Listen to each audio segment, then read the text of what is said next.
Our final speaker is the maestro, Reverend Martin Novak, who's been orchestrating this conference really from its inception, and it's taken on many different iterations. But the reason that we're having it and you're all here is in large measure because of his vision and his stick-to-itiveness, we could say. How about it, Mart? Yes. Martin has served as a pastor for 34 years. He is the church planter and now the pastor of that church that he planted, New Life Fellowship, just down the road in Holland, Michigan. Went to school in Holland at Hope, and then was a graduate of Westminster Theological Seminary in Philadelphia. He grew up in inner city Chicago, and he and his wife Bonnie have lived in Denver, in Philadelphia, in Orlando, but of course they love most of all Southwest Michigan. We're glad they're here. Would you please join me in welcoming, as he is going to tie everything in for us. What do we do? That's the question he's answering. So now what? Would you please welcome with me Pastor Mart Novak. So Jonathan, thank you so much for all that you've done and all the speakers. I hope that this has been beneficial for you. There's a part of me that wants to say thank you for coming. There's another part of me that wants you to realize we did this for you. We wanted you to be able to understand these things, and we felt that there was enough hunger to understand these things, that people would come. We saw so many people who sensed that it was off but didn't know how to articulate it. Our hope is that this conference will help you articulate what CRT is. This is hard work. You will need to go back and look through your notes, or go to Neil's site, or when this comes out on YouTube, that's our hope, to go to that and listen to things. We're going to be a little lighter and big picture for some of this. And I want you to be able to look at these things kind of from, at times, a historical view, at times a societal or sociological view, but just to get the big drift. Sometimes I talk to our body about a Google Earth perspective. You know how you can go out and go way out and see. Well, oftentimes we need to do that. We need to understand what's the big picture. And people learn different ways. Sometimes people like to see an atomized perspective of little things and then put the big picture together. If you're like me, I like the big picture first and then work in. It's just the way my head works, and maybe many of you do too. As I thought about how to lay this out, I did several reiterations of this, and I thought, I think what I'd like to do is this. So let me give you a little history. It's great that I'm following up on what Ismail just said, because that plugs into so much of what I'm going to say initially. None of this happens in a vacuum. There's a history here. People had ideas. And if you remember, if you ever read R.C. Sproul's book, Ideas Have Consequences, and he looked at all the negative things, ideas have consequences, and they can turn out really great for the body of Christ too.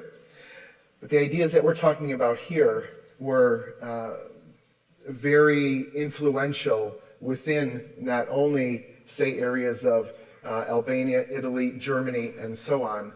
That started to spread. So Marx was very frustrated that his ideas didn't take hold of communism.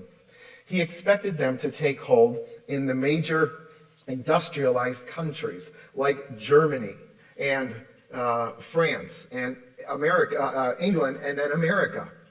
He expected it would really take hold in places like Berlin and Paris and London and New York, Chicago. But that didn't happen because, as Ismail said, lo and behold, the people worked out of poverty into being middle class. And for the first time, we had such a widespread group of people that were not in starvation mode, that were not hand to mouth, that they could succeed, they could make it. They were acquiring freedom in that way. Except in Russia, where 85 to 90% of the people were peasants. That's why it took hold there. But when people have freedom and non-poverty, why opt into something like Marxism?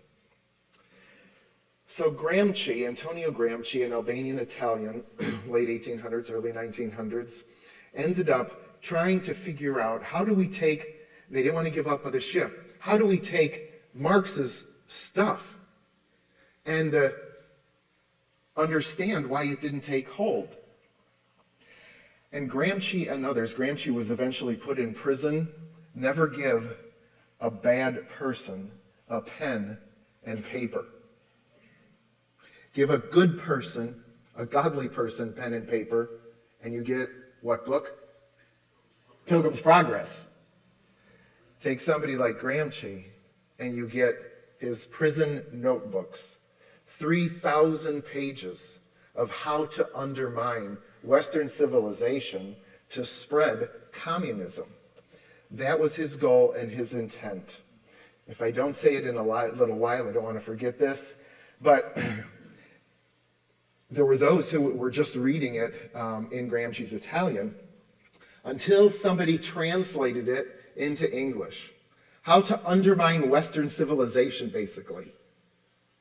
And the translator for that was Joseph Buttigieg, Peter Buttigieg's father, out of Notre Dame. So you see how these things perpetuate, and you have this constant in stride, out of stride of darkness, God providing light, darkness, God providing more light. Somebody like James Lindsay, he's an atheist, he's not a believer.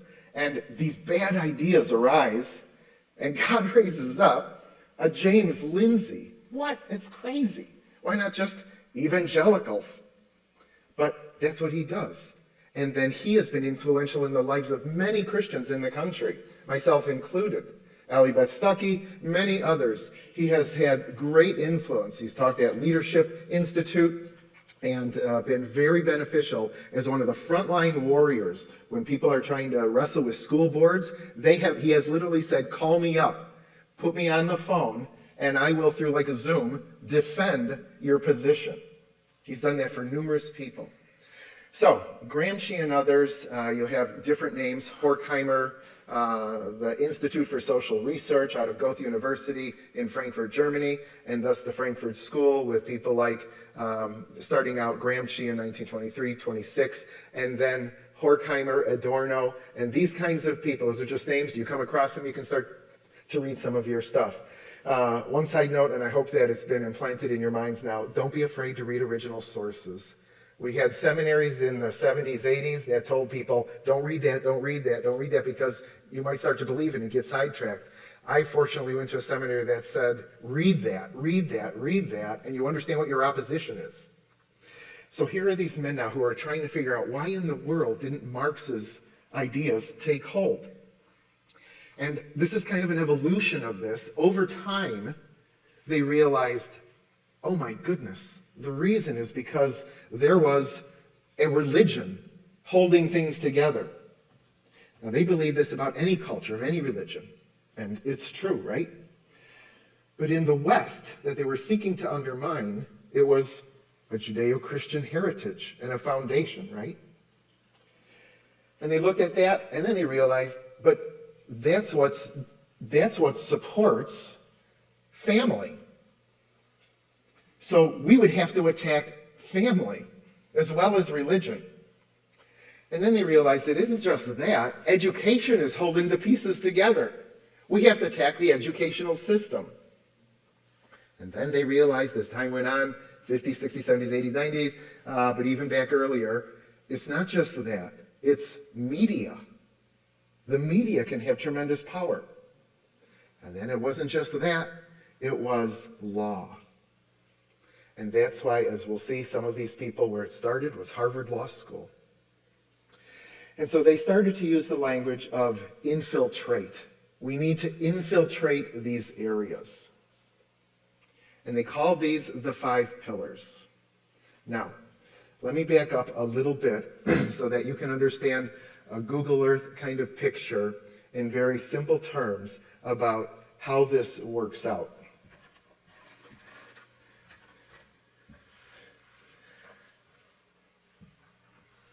Everybody realizes something's wrong, right? Everyone knows innately, even if they can't articulate it, something is wrong with the world. Something is wrong. We see injustices. We see poverty. We see terrorism. All kinds of issues. Something is wrong with the world. What is it? What is wrong with the world is climate change. What is really wrong with the world is climate change. And if, as I just heard in the news the other day, it scared me to death, and I'm wondering what to do, if we go up another degree, 0.2, we're going to have massive flooding in the world, right? Okay.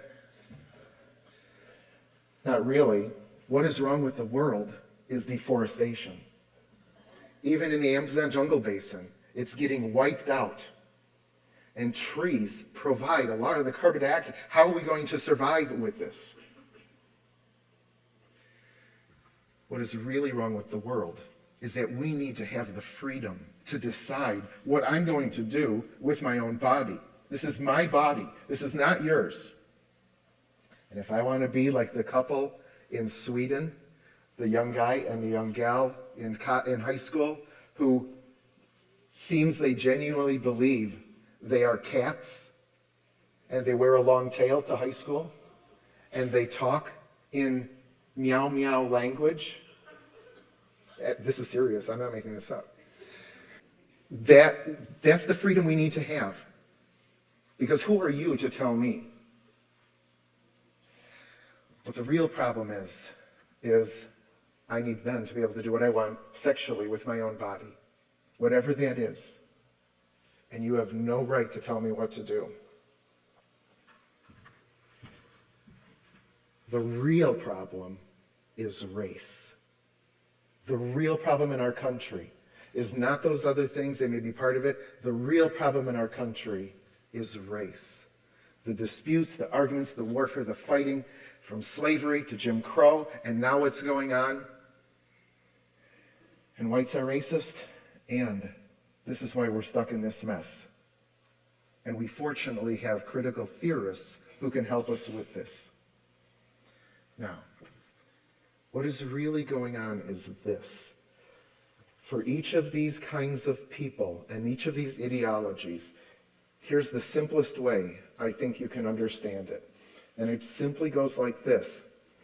When you throw out God, you are created as a religious being. You have no choice. You are driven. You have no choice but to fill that black hole, that infinite black hole in your heart, with something. Right? Was it Chesterton who said, or was it C.S. Lewis who said, it's not that when people stop believing in God, they'll believe in nothing. What did he say? It's that when they stop believing in God, they will believe in anything. And that is so true in our lives. And that's why it sounds very complicated, but if you understand it at that level, a Google Earth perspective, every single person in the world, if they diss God, if they aren't for Christ, then because they're wired as religious beings, it frustrates me to no end when people talk about, or they think, like Richard Dawkins, Dennett, Harris, Hitchens, they say, oh, well, I'm an atheist. Every atheist, every agnostic, every whomever is deeply religious. They have a whole belief system, and it's been beautifully laid out here. All these people, outside of the last talk where people are wrestling with the Christian faith and critical race theory and how to syncretize the two, all of these people are unbelievers, non-believers, no believers. They have, in their heart, thrown out God, and now they have found a church among the critical theory movement, and they have filled that infinite black hole with a whole new religion. It literally is a new religion. Gramsci said that himself. They saw that this was a new religion. From the 1920s on, they knew it. And so that should help you to understand that that's true for everyone. Your tender, sweet, quiet aunt. Your grandchild who's now in college and has rejected Christ. They have filled it with something, even if they don't know how to articulate it, even if they never say anything about it. They have filled that hole with something. And sometimes it's very elementary, and other times it gets very complex, right? All this stuff is very complex. I'm sure your heads have been swimming in all of this. When I was little, my mom raised me on health cereals all the time, and one of those was Cocoa Puffs. And they had this goofy bird, and do you remember what that bird said?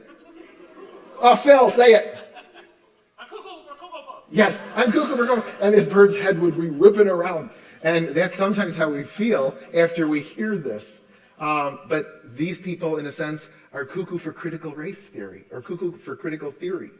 And it really is a killer. And we wouldn't have done this conference had it not been for the fact that a year ago we knew this was coming down the pike. Now, it has been going for decades, but it's generally been restricted to academia. But we knew it was coming down the pike and would continue to influence or start to influence churches. What we didn't know was how much it had already influenced churches at that time.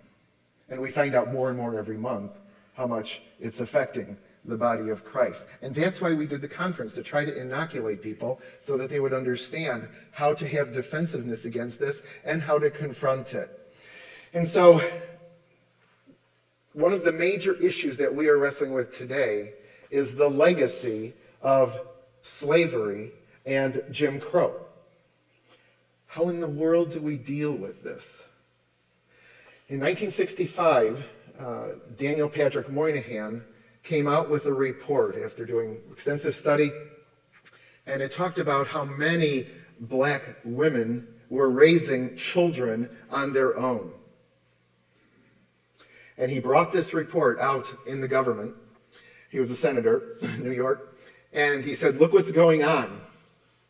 And he received scathing reviews. He was a racist, you're bigoted. He was called every name under the book. And a few years later, they realized, oh my goodness, he was right. He was right.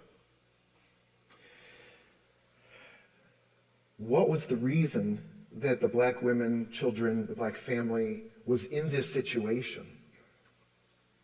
And at that time, the belief and understanding was, it was because, of course, right, slavery and Jim Crow. Look what whiteness did to the black community, and it continues to this day. Blacks are deeply affected by slavery and by Jim Crow. And then in 1976, a guy named Herbert Gutman came out with his own study, along with Lawrence Glasgow. He had part in some of this. And he said, hold the phone here. Let's look at the statistics and the documentation. And what he said was this. This is basically his question. If the black family is in turmoil today to the degree that it is because of slavery and Jim Crow, why, when I go back from 1850s to roughly 1925, 1950, do I find during the period of Reconstruction, right, 1865, 1877 about, and then the period of Jim Crow, 1890 to 1940, 1950, depending. Got that? During the end of slavery and Jim Crow, why do I find the black family, get this is so critical, why do I find the black family more intact then? Right? Do you get that? Why is it more intact then? You would think if you were moving this direction, it would be getting worse and worse and worse as you went back. But they found the blacks thriving, doing much better than they did under slavery, of course, but they found black families intact. So he went to Buffalo, New York, and he started to study the documents there. And he noticed, after looking at extensive documentation, court records, personal interviews that had been done by others, other documentation from the government, from churches and so on, most of the black families after slavery were intact. That's really weird. If our problems today come from slavery and Jim Crow. And I think in part it has to do with two elements. One, we thrive under elements of freedom, but we also thrive under suffering. It keeps us sharp. It causes us to be living on the cutting edge of life in general. And when you have a country like ours, where we're not living on the cutting edge, we live in the lap of much luxury, the church starts to get very sloppy in its Christian life, right? To the point where many Christian pastors have, I'm not supposed to let you know this, prayed for persecution. I mean, not to do more than what needs to be done, but to do enough to wake the church up again. And I think while we look at this as a bad situation, and it is, we don't want this kind of thing, right? I think that the Lord can use this to wake the church up. Look around you. You are evidence of that, right? You could be doing something else on this nice, warm day in Michigan. And yet, here we are, because you care. And we need to foster that and spread that kind of thinking. He then went to New York City, Herbert Gutman. He went to New York City, and he looked into the lives of 13,924, not individuals, but families, black families in New York City. And he found that 85% of the people that he looked at were two-parent households, husband and wife living together during that time from 1850 to 1925. What in the world? 80% of the children under 6 years old were living with two-parent homes. Less than 8% of those homes, or other homes, had a single parent between the ages of 25 and 40. Most of whom were widows. They had lost their husband.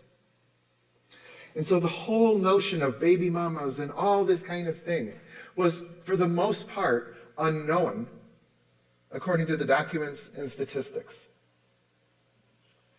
And he said, what in the world is going on?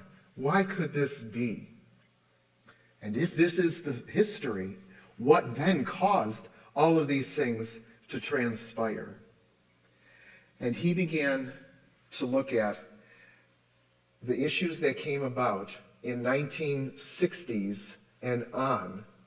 The war on poverty, Lyndon B. Johnson, the new Liberation Society, the New Society, and the governmental interaction / interference into the family. And that's what ended up causing much of the demise. Herbert Gutman said, it was not slavery. It was not Jim Crow. Black people are super resilient. And so what was amazing was how this could have come about now, the catastrophe, what we have seen since the 60s on, because of what government intervention had done. Let me move on to a few things. I want to go through then this as an outline using pillar, okay? Family, religion, family, education, media, and law. This will be a little more relaxing. I mean, you're not going to be intense like this. I'm much kinder than Neil Shenvi is, and so I think that this will be helpful. What do we do? That's the big question. I get to wrap all this up. And you're going to be surprised in the end of what we are called to do by blacks. But let me just say these things as we go out. We're going to use these 5. First of all, the pillar, religion, Judeo-Christian belief, and heritage. First of all, if you want to know what to do, as was already said, you've got to study, not just read. You've got to be students of the Word. There were already many who are students of the word who have, as you saw, bought into this. And not just readers of the word, there are well-meaning pastors around the country who have bought into this kind of thing. But you've got to have a framework for understanding these things, and you've got to understand that through a scriptural lens, right? It sounds like, oh, it's so tedious, it's hard work. Yeah, it is. This is hard work. So many people, in my experience, have thought, you know, my occupation, I studied for this many years, I was an apprentice, I went to my journeyman's master, I did all this, guys, that's hard work. But church, if Christianity is true, it should just come natural. Well, welcome to La La Land. It does not work that way. You're dealing with spiritual forces and powers and principalities. We're dealing with things in our heart. And in my church that I pastor, it's hard for me to tell what transformation of people's hearts is taking place every month. That's why, I know it sounds crazy, I love to mow my lawn. Amen. See, he's the pastor here. You can see what you've done. You can see what you've done. I look back, almost every row, I look back and say, oh, Mart, oh, that was almost perfect. Perfect. My wife says I have OCD. I don't really. I just want things perfect. This is hard stuff. Your studying is hard stuff, but you've got to do it. You've got to know the Bible to defend. You've got to know the scriptures just to have a chance at defending the truth. In regards to social justice and CRT, it means you've got to know and understand passages that you've got to understand their perspective from the other side of the coin, because you want to be gracious and you want to be understanding. And as Neil said several times, you want to read the original sources. You don't want to say, well, my mother told me the Bible once said. I remember witnessing on the north side by Rose Park Christian Elementary School, and we went to the door, and here comes this gal from, I think, Laos or Cambodia.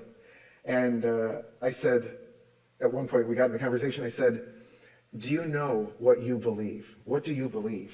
I can still picture her. She held the screen door open. It was the summer. She turned around and she said, can you guess it?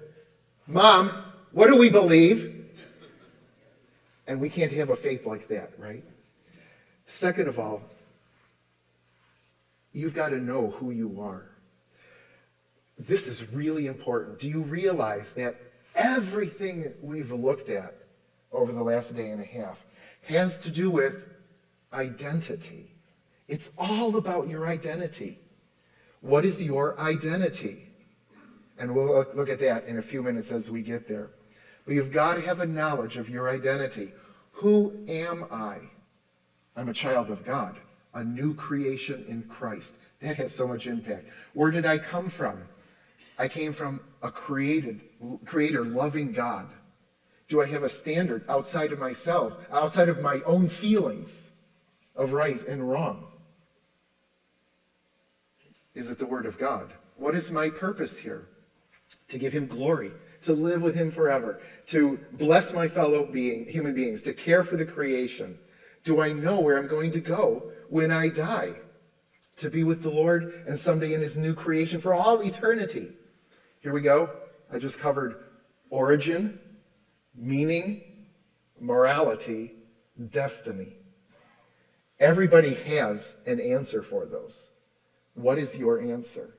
You've got to know those things.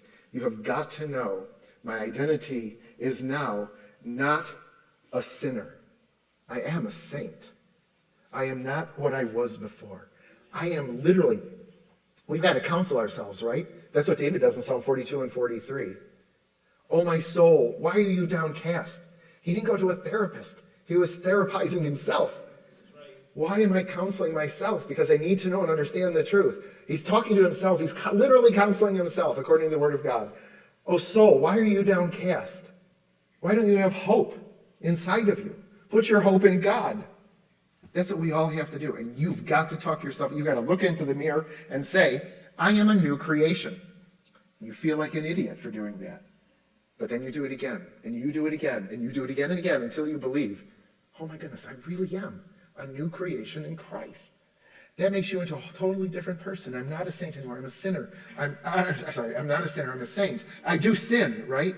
But that's not my identity. Blackness, whiteness, degrees of melanin are not my identity.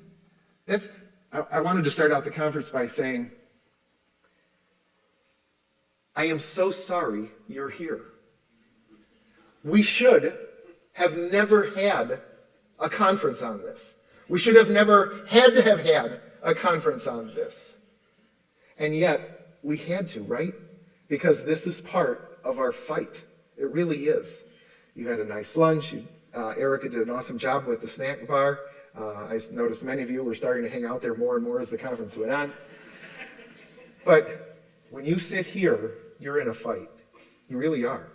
A fight for people's souls, a fight for our country, a fight for lost people, a fight for people who hate God because they may be our lost brothers and sisters. And we need to bring them in. Are you a Christ follower? But CRT says something a little different, right? Let me see if I can, I haven't been clicking here. Let me catch us up.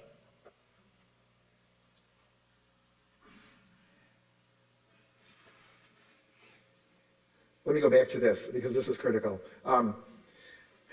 You've got to get a basic understanding of CT, CRT, a basic understanding. Hopefully this conference has given you some type of web through which you can start to filter these things through, catch them on here and there. One brother said up here yesterday, I feel like there's a lot of dots to connect. That's a good way to say it. You've got to connect the dots, but once you've heard Mark and Neil and whoever has spoken, Bernadette, Eric, you've got to start to connect the dots. You got to stick with this. And you'll know, oh, Neil said that.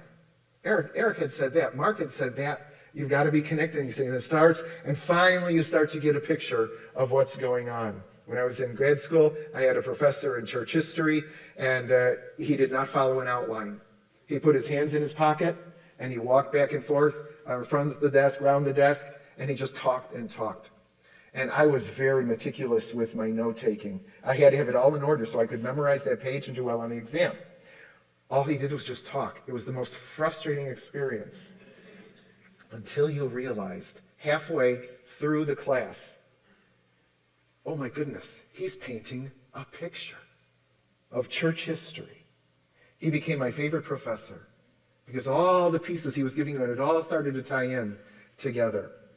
You've got to understand what CT, what critical race theory is. Let me encourage you to go to a site that may be very helpful for you. If you've ever heard of PragerU, Dennis Prager, this is a very weird thing that's happening. Jews are coming alongside Christians. Atheists are coming alongside Christians. This is really weird. This didn't happen for a lot of history. And God is raising these people up to help us. And I think we need to pay attention. If you're familiar with PragerU.org, go to it, and there are 5-minute videos, changing the world 5 minutes at a time. I sent my son, this was a few years ago, the first 110 of these. 3 days later, he called me up and said, Dad, I've gone through them all. What's next? Now, I think there's over 500. I don't know, there's tons and tons. They're doing 1 or 2 every week, getting cream of the crop people. And then if you click at the bottom, you can click transcript, and there's a whole transcript of it. James Lindsay did one called, What is Critical Race Theory? And every phrase and every word he says is extremely important. I would encourage you to download the transcript, more work, and memorize it. Get together with somebody, talk about every single sentence, and what does it mean. Once you get that under your belt, now you've got something you can start to connect the dots with. And look, it just works. I'm doing that with a 23-page document that he came out with from Leadership Leadership Institute. So they're usually 2.5, 3.5 pages at the most. 5 minutes. But you will understand the basis, the foundation, and what's going on. It's a Google Earth perspective, but it's very helpful for you to do something like that. Okay, let's move on. Know who you are, we were looking at, and the big issue is, where is my identity? And I want to show you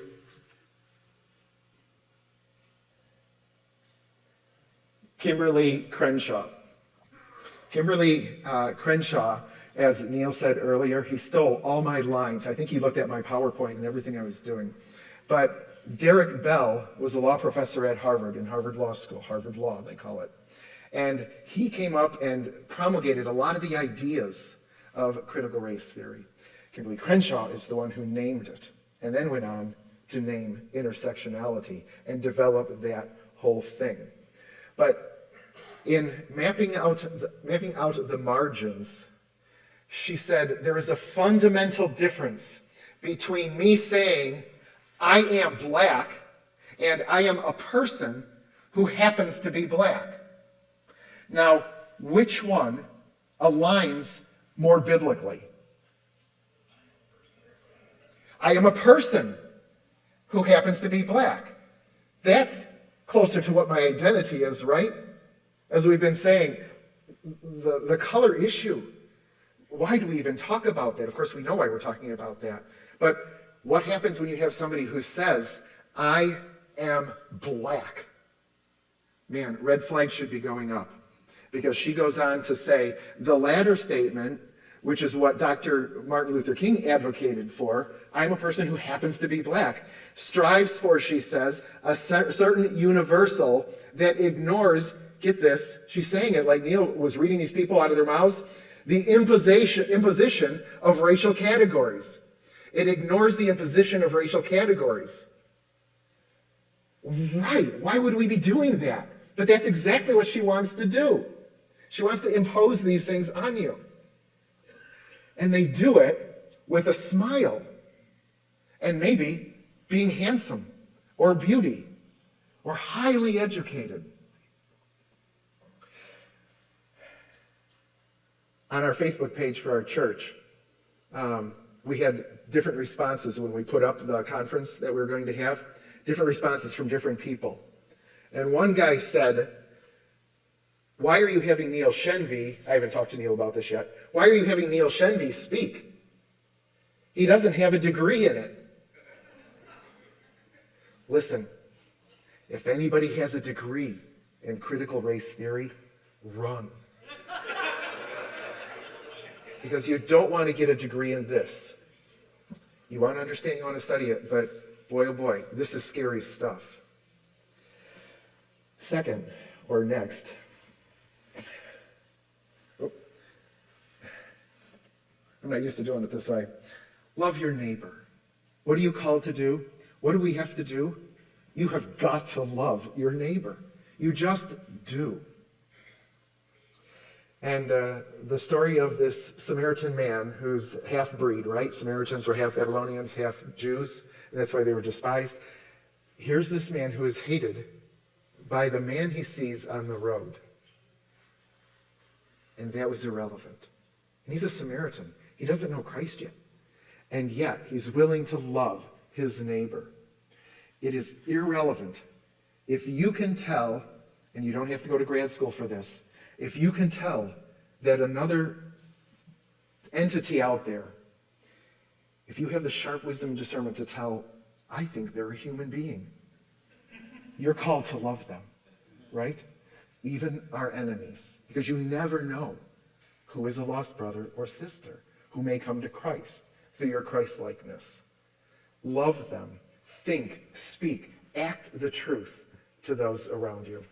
Next, freedom for all. We have got to promote freedom wherever we can.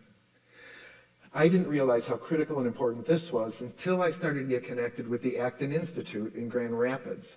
They are a Protestant, Roman Catholic, Orthodox think tank started by Father Sirico. And they have looked at dealing with freedom in all different countries of the world. Get connected with Acton Institute. Just go to their website, look at their materials. I'll talk about them in a few minutes. But freedom is critical to any people for them to thrive. There's this quote by Frederick Douglass. This is from a speech that he gave to the Abolitionist Society or the Anti-Slavery Society in Boston, Massachusetts, April 1865. And it's hard for us to have a grip on this, but this was a major issue. Thomas Jefferson, though he had slaves, knew it was bad news. He called it himself in his writings an abomination. Many of the slaveholders were not allowed, well, all slaveholders in the South were not allowed to let their slaves go free. They were bound by law on threat of penalty to keep their slaves. And this is, why didn't somebody just, remember my mom raised me on different movies. I sometimes joke that Zenith was my babysitter when I was growing up. That was a brand of television for those of you who are under 30. And one of the programs she let me watch was Bewitched. And here was a woman who could, without using her hands, wiggle her nose, and things would change. And a lot of times people think, well, history should just have changed. They should have just done this. But history doesn't work that way. History progresses and changes or moves or digresses slowly. And so how do you bring change? It's bit by bit, step by step, right? Not a long jump all the time. And so many of these people were wrestling with this issue. What in the world do we do with the Negro? We want to let them go, but many of them didn't know how to read, many of them didn't know how to write, many of them outside of sharecropping didn't know how to do picking cotton, or do things outside of picking cotton, or servitude within the homes. They don't have land. It's just not going to work to let them all out. So Frederick Douglass was asked to come and address this issue, literally, what to do with the Negro. And look at what this says. I'm going to have to turn around to see this so I can know when to flick it. Yeah, that's what you think. Thanks, Jim. I didn't mean to be crass. The frustration is I got up here and I looked up there and I said to somebody, I see something blue. So. What shall we do with the Negro? I have had but one answer from the beginning. Do nothing with us. That's very interesting that he would say that. Do nothing with us. If the apples, and look at how this is, I love reading these kinds of things to see what was like back then. And if they had said radically different things, I probably would have gone that direction. Well, probably because lived experience, right? And so, he says, what shall we do here? I have but one answer from the beginning. Do nothing with us. If the apple will not remain on the tree of their own strength, let them fall. And if the Negro cannot stand on his own legs, let him fall also. All I ask is, give him a chance to stand on his own legs. Let him alone. If you will only untie his hands and give him a chance, I think he will live. Wow, that's so cool. The upside of that is, there were a lot of people who did just what he said. They had the chance and they ran with it. The downside is there were others who fell off the tree. But that's true for any color people. We can't just say that's one color, right? It's true for any kind of people. It was true for crackers who came from poor Britain and came into the South. And by the way, if I don't have a chance to say this, a lot of that black lingo and language, crackers, chitlins, all that didn't come from the blacks. That came from the poor whites who had come from poor areas in Britain. And the blacks were learning English, and that's how they picked a lot of that talk up. A lot of, not as contemporary as now, but black speak was because of white speak. That's where they learned a lot of those things. Now, we have got to pray. I don't want to forget that. A lot of times we think prayer, that's such a minor, does God really hear? But listen to what Bishop William Temple once said. He was an Anglican bishop in the Church of England, and he said this. This was a brilliant theologian. And he says, all I know is, when I pray, coincidences happen. And when I don't, they don't. Isn't that a summary of our prayer life? When I have been out of prayer, why does my life seem to be not working well? Or it's working well and I'm getting proud. But when I start to pray, miraculously, things start to change. You've heard of Jordan Peterson. He has been gravitating towards, it appears, a Christian perspective. I just saw his daughter being interviewed by a pastor. She said, I started to come to Christ because I had 4 crucial issues in my life. I couldn't figure out how to solve them. And I just poured my heart out in prayer to God. I poured my heart like I'd never understood prayer before. I just cried out to God. She said, I got up the next morning, and by the end of that day, all 4 of those things had fallen away and been taken care of. That's pretty cool. That's something that really has an impact on people. Frederick Douglass said, I prayed for freedom for 20 years. Can you imagine being in slavery and how frustrating that was? I prayed for freedom for 20 years, received no answer until I prayed with my legs. When we start to move, that's when God can start to direct. I had a high school boy come up in front of our church. I had my 10-speed, or whatever they are, 89-speed or whatever nowadays, a bike up there. And I said to Caleb, sit on it. And if you could just stay, there's no kickstand on this. If you could just stay there a minute while I say something. And he put his feet on the pedals and he fell over. And I said, yeah, you could just stay on the bike a minute. And so he tried to put his feet on the pedals and I began to talk and he fell over again.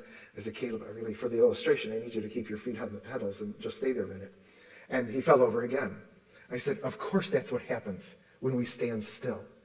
I said, okay, you ready, Caleb? And he knew we were going to do this. I gave him a little push and off he went around our sanctuary. I don't know if that was sacrilegious or not. I'll find out, but yeah, sputting, good Dutch word. Next, restore the church.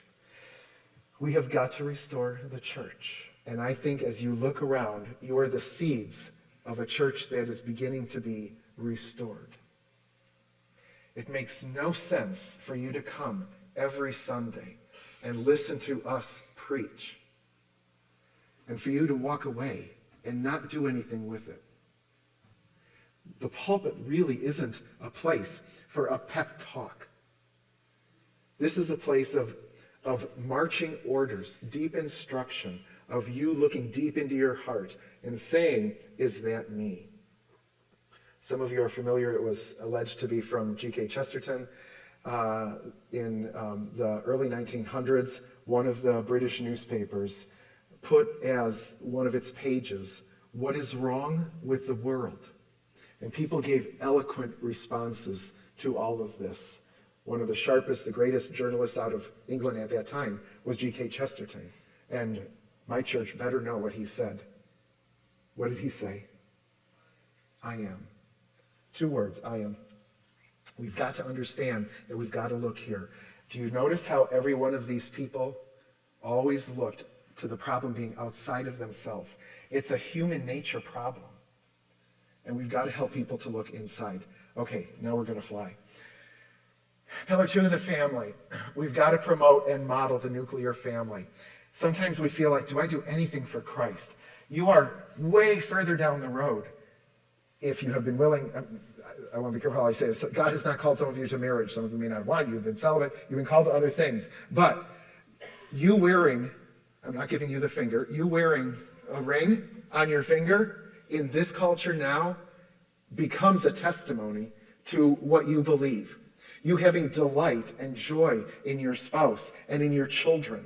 Fun, enjoying them, not running a ragged rat race, but delighting in human beings you live with as a family. That's a model where people can sometimes say without you ever knowing it, that's what I want, and go after it.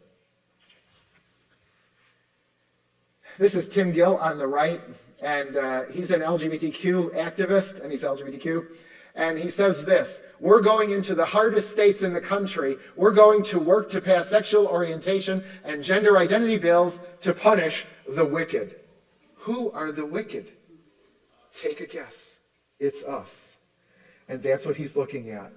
They're going to pass some of the hardest laws, but it's Christians, conservatives, who believe in the female-male binary and marriage and the nuclear family. That's what they're going after.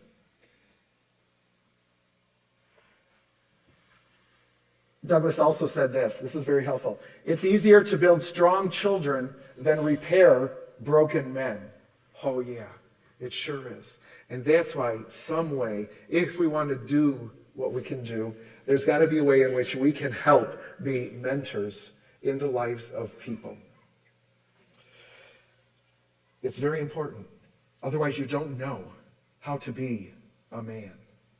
If the father is absent from the home, you literally do not know. You have no model. I learned tennis by watching others play tennis and then doing it myself, and then watching others play tennis and doing it myself.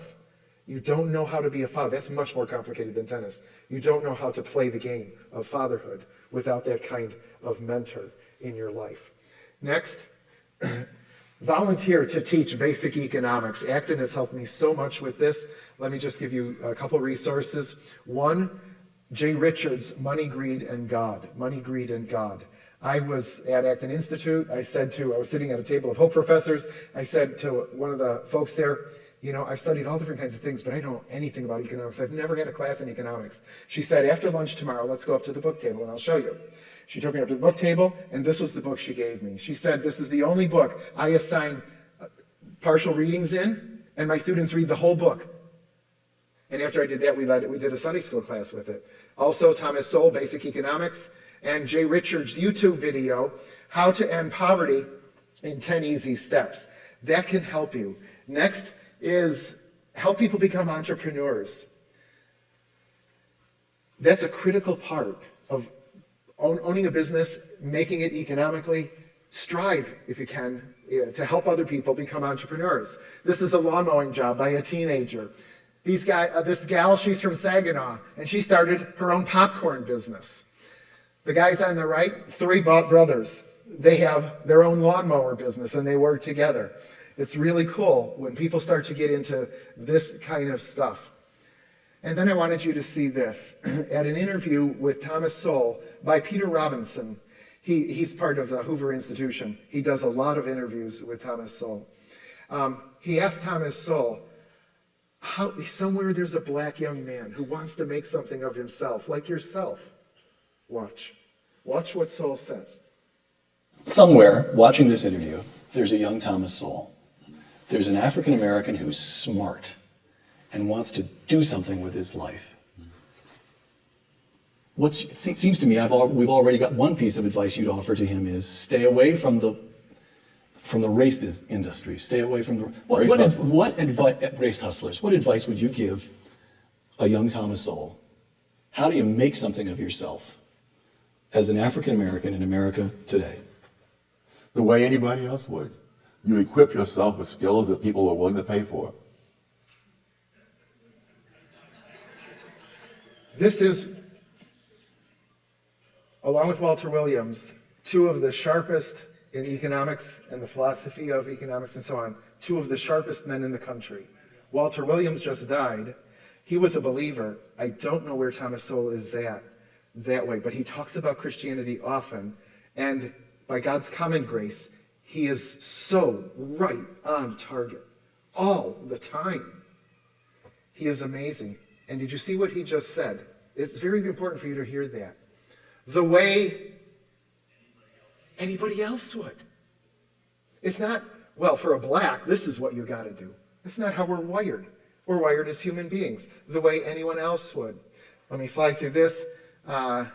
This is education. It's another major pillar. It's another major pillar that has been attacked over and over and over again. And we've got to wrestle with this whole industry. Vote to promote for good education. I believe in Christian education. My wife's church-tail relation won the state Supreme Court case to allow homeschooling in the state, Noble versus the state, I think February of 1970. We homeschooled our children. But we always want Lewis talks about striving towards what is at least better. And what is better is for the children to be in charter schools or schools that they can use the voucher system. 2 days ago, our legislature in our state voted to allow a certain type of scholarship system in the state. That is a great stride for our state. Except Whitmer vows to veto it. This is the power that unions have. The NEA, National Education Association, is much more powerful than the AFL-CIO, the UAW, and so on. And we've got to break that stronghold on the unions. Whoop. This is Harold Eke and Augusta Uwamanzu Na. And Harold Eke came from Nigeria. So did Augusta.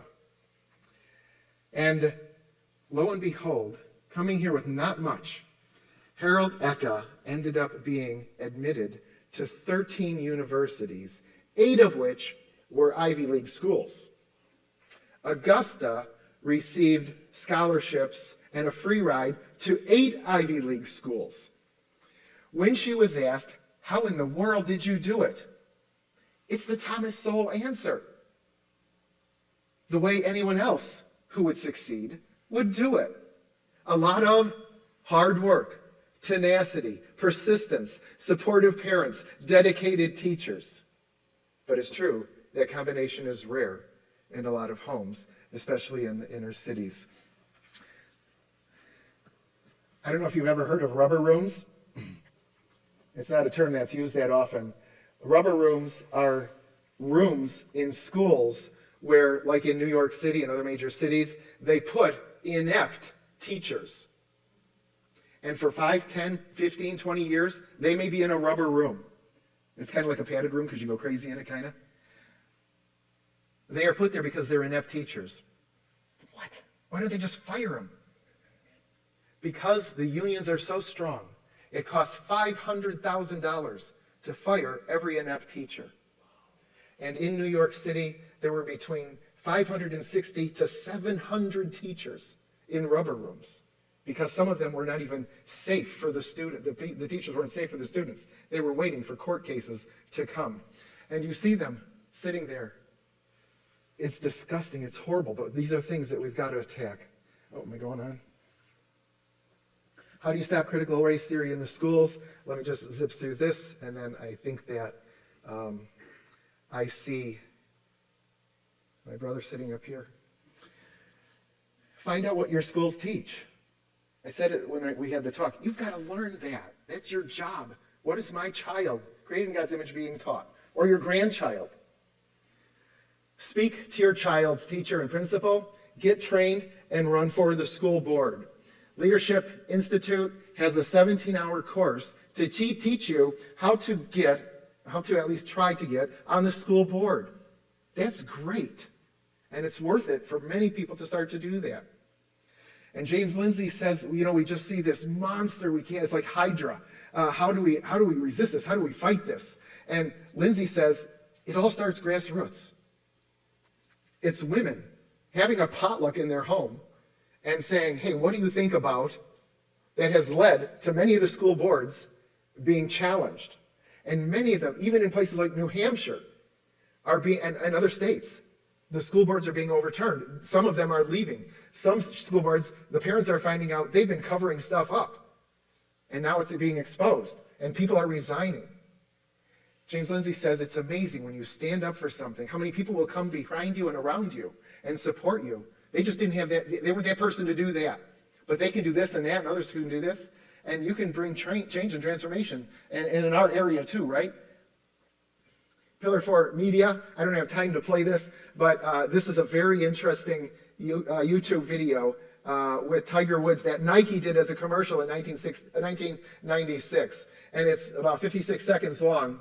And at the end of it, it's showing all the things that Tiger Woods did as he golfed.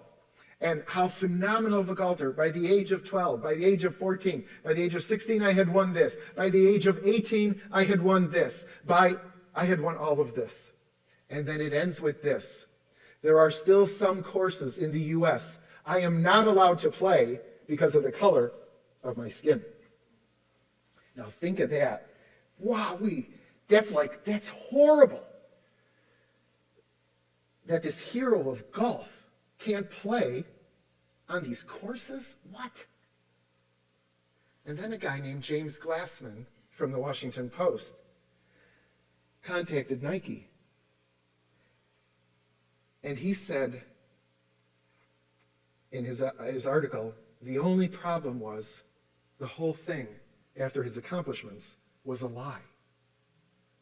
So he called Nike, finally got a hold of this guy named James Small. The guy called him back. He said, is this really true? Tell me, give me a list of what courses so I can contact them. Well, actually, there are no courses that he can't play on. Now, just listen to this YouTube, just think about people listening to this YouTube video and how hyped up, geeked up they get about this is unjust. This is racist to the core. And it's very emotive. The only thing was, it wasn't true. And he said, what in the world are you... Glassman said, in other words, the ad campaign's entire premise is wrong? And Small said, well, not exactly. Spitting up here. The goal of the ad was to raise awareness that golf is not an inclusive sport. It's not inclusive of me. I can't afford to golf. It's not an inclusive sport. And yet, it's very interesting when you watch Tiger play.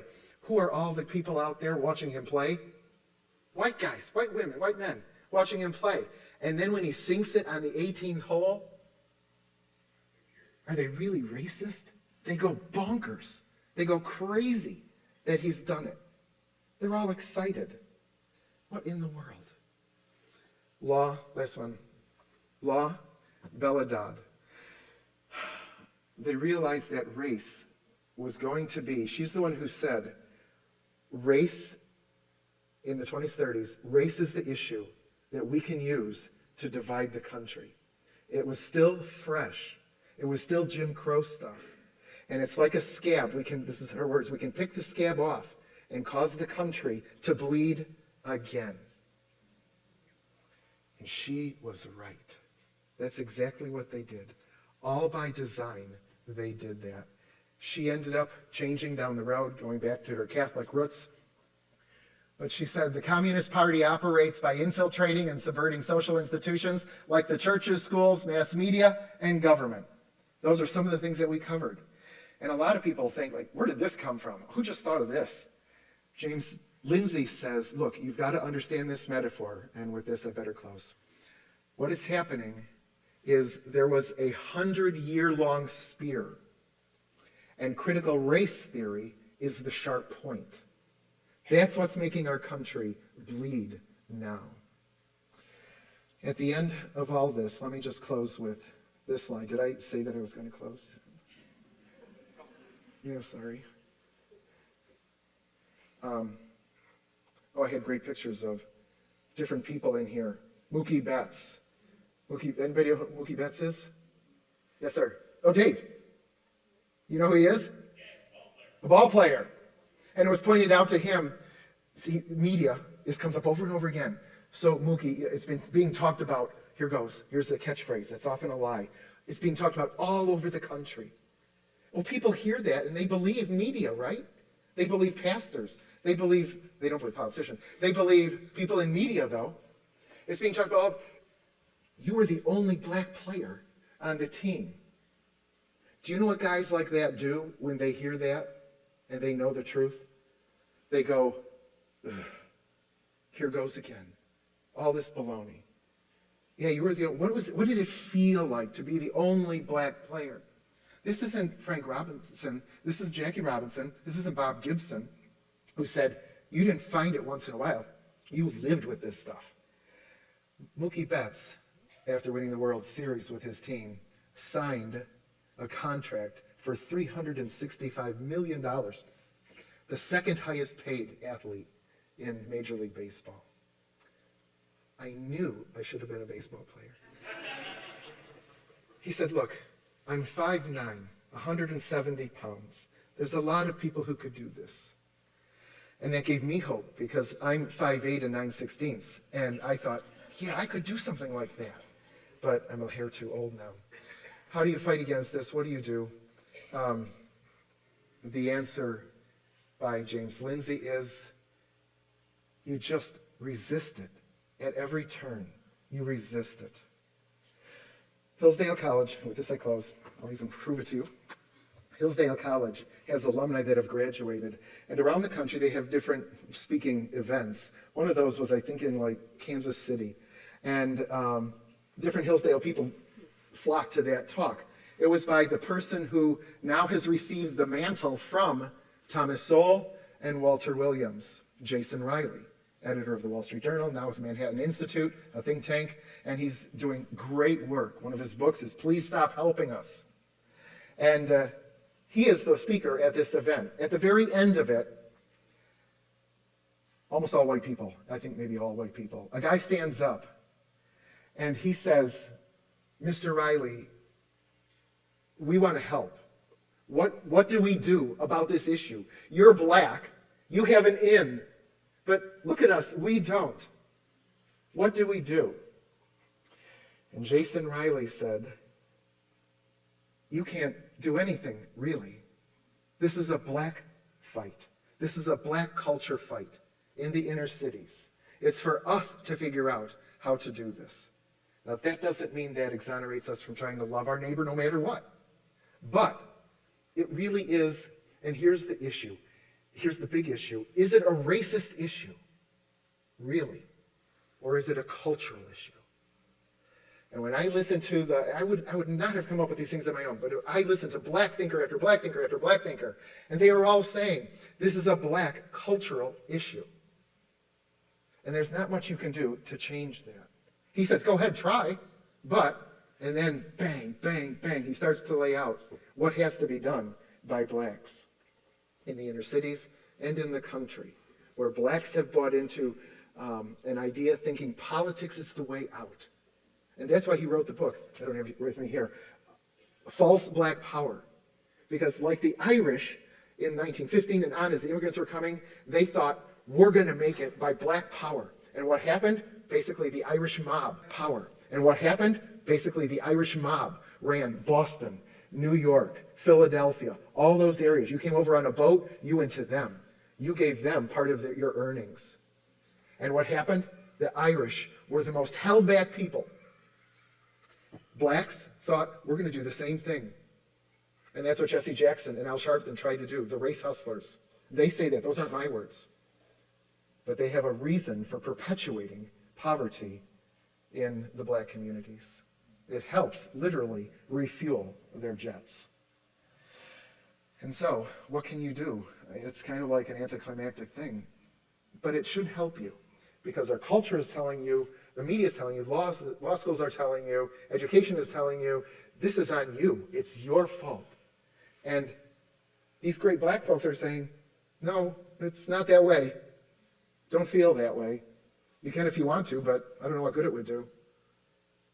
It's got to be within our own culture. But that doesn't mean we don't seek to help, because we strive to love our neighbor, right? Good, very good, thank you.